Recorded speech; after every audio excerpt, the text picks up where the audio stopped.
प्रश्नावली 5.1 उसका question number 2।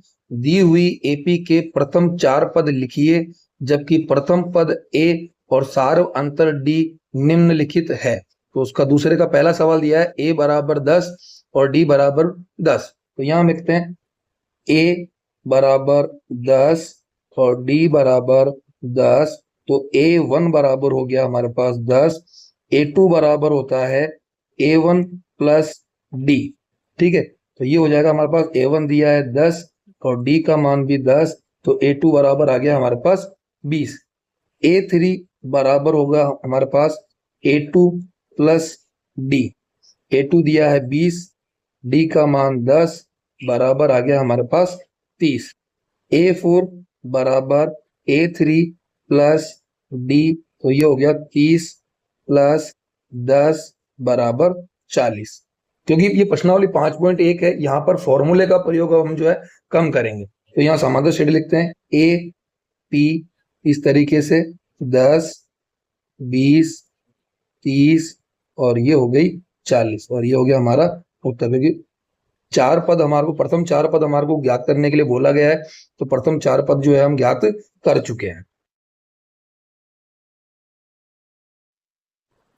प्रश्नावली 5.1 के क्वेश्चन नंबर 2 का दूसरा यहाँ पर हमारे को दिया है a बराबर -2 और d बराबर हमारे को दिया है 0। तो A1 बराबर हो गया -2। ठीक है, A2 बराबर होता है A1 प्लस डी। A1 दिया है -2 प्लस 0 बराबर -2। A3 बराबर A2 प्लस डी। तो यहाँ A2 हमारे पास सेम वही -2, D का मान 0, ये भी आ गया -2। और A4 बराबर A3 प्लस D बराबर -2 प्लस 0 बराबर -2। तो यहाँ हम लिखेंगे AP -2, A1 आ गया, ये A2, ये A3 और ये A4 का मान हमारे पास में आ गया।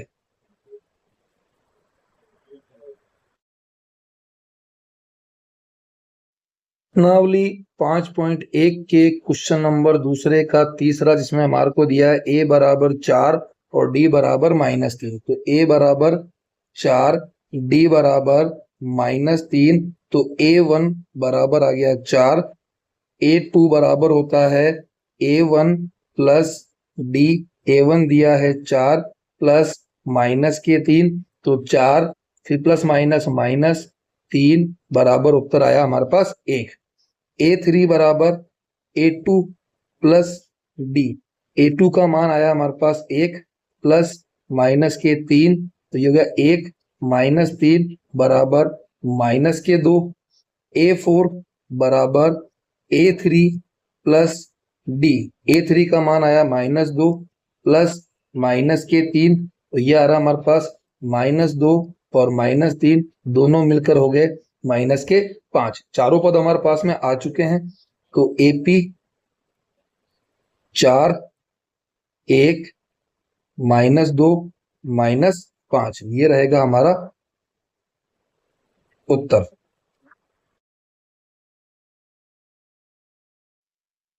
प्रश्नावली 5.1 के क्वेश्चन नंबर दूसरे का चौथा, जहां a बराबर -1 और d बराबर हमारे को दिया है 1/2।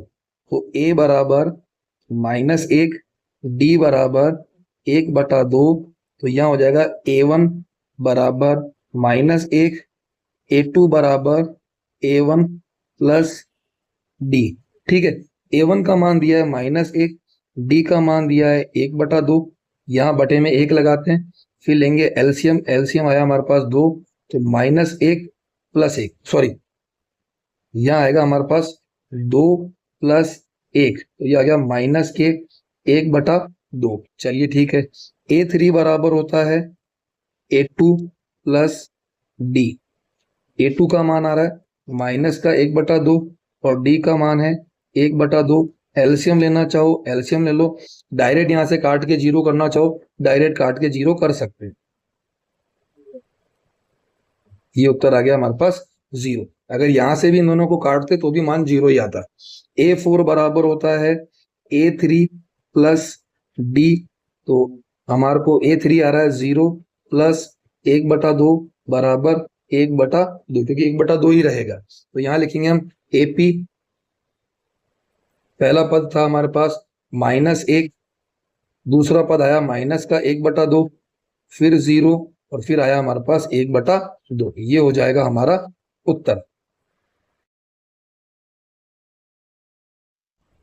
प्रश्नावली 5.1 के क्वेश्चन नंबर दूसरे का पांचवा, जहां ए बराबर है माइनस के 1.25 और डी बराबर है माइनस के 0.25। तो यहाँ देखते हैं ए बराबर माइनस के 1.25 और डी बराबर माइनस के 0.25। तो A1 बराबर हमारे पास में हो गया माइनस के 1.25। तो A2 बराबर हमारे पास में हो जाएगा A1 प्लस डी।